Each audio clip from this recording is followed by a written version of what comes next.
მოგესალმებით, ჩემო ქართველებო, ემიგრანტებო და არაემიგრანტებო. დღეს მსურს გესაუბროთ იმ აბსურდის შესახებ, რაც ხდება საქართველოში. როდესაც ადამიანს დააკავებენ აღდგომაზე, იმის გამო, რომ ის ადამიანებს ულოცავს ქრისტეს ბრწყინვალე აღდგომას, ეს არის უკვე ცინიზმის მწვერვალი. აბსურდის მაქსიმალიზაცია და ასე შემდეგ. ამას ბოლო უნდა მოეღოს. საქართველო თუ ახლა არ გაიწმინდება რუსული ნაგვისაგან, საქართველოს უწევია სრული უტილიზაცია. მას გეუბნებით აბსოლუტური გადაჭარბების გარეშე. გადახედეთ რა ხდება საქართველოში. ბიძინა ივანიშვილი ცდილობს, რომ ქართველები გააქციოს, მათ ადგილას ჩამოასახლოს რუსები და კიდევ დანარჩენი უცხოტომელი მისი მოკავშირეები, რომლებიც აქ გაატარებენ მის პოლიტიკას.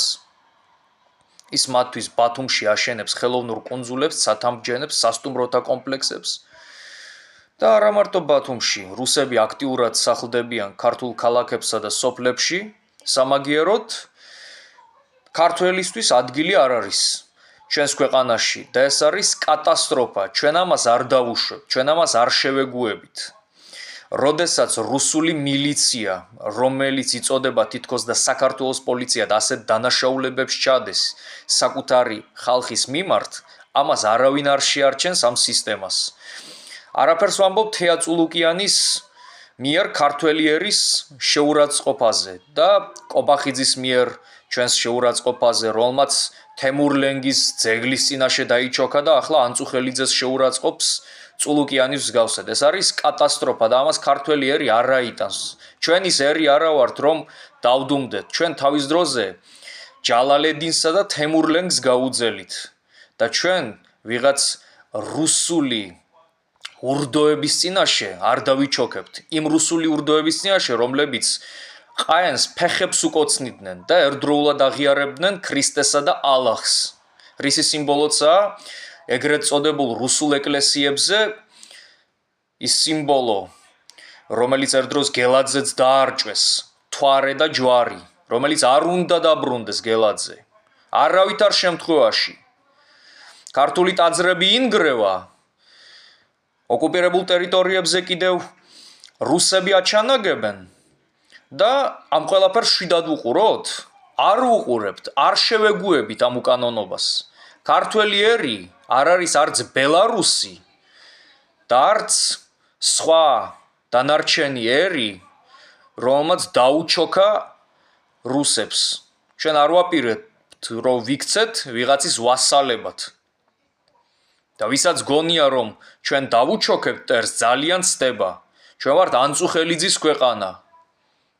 გიორგი ანწუხელიძის ქვეყანა და ასევე ამბროსი ხელაიას ქვეყანა და ვიღაცა წულუკიანები, ვიღაცა კობახიძეები, კვიციანები და მსგავსი საბჭოთა ნომენკლატურშიკები ნუ გვასწავლიან რა არის ჩვენი პატრიოტიზმი და ყველა გასამართლდება, ვინც საქართველოს ძირს უთხრიდა. და კიდევ ზოგიერთები რომ ცდილობთ ყველა ოპოზიციონერს ნაცი უწოდოთ. ყველაზე დიდი ნაცი არის ქოცი. რამე თუ ნაცების სპარტაქტივის ნაწილმა გადაპორტირება განიცადა ქოცობაში. კალაძე, ოდიშარია, ხარაზიშვილი და კიდევ რამდენი გვარი ჩამოვთვალო, ვინც შევარდნაძის დროიდან იცვლის პოლიტიკურ გეზს და მიყვება დინებას. რამდენი ჩამოგითვალოთ კიდევ. და კიდევ ზოგიერთები რომ ბედავთ კომენტარებში ჩვენთვის, ქრისტიანი აქტივისტებისათვის ქათმების დაძახებას, ქათმები პარლამენტში ყავთ და საპატრიარქოში. აი ვინც მოიყვანა ეს ხელისუფლება და ვინც დაამხო ზვიადგამსახურდია 1992 წელს. აი თქვენ ხართ სწორედ ქათმები. და ზვიადგამსახურდიამ იცოდა ამის შესახებ, იმიტომ რომ აგიყარათ კარტოტეკები საბჭოთა კარტოტეკები სუკისა. და ამიტომაც მოკალით თქვენ ზვიადგამსახურდია, მაგრამ თქვენ ამით თქვენ თავს განაჩენი გამოუტანეთ. ქართველი ერი ამას არ გაპატიებთ. ჩვენ არა ვართ ლაჩრები, ნურას უკაცრავად. 33 წელი გრძელდება ბრძოლა რუსული ტირანიის წინააღმდეგ. და როგორც მერაბ კოსტავა ამბობდა, საქართველო ეს არის მარადიული ბრძოლის ქვეყანა და საქართველო არ დანებდება. დიდება უფალს და დაქცევა რუსეთს.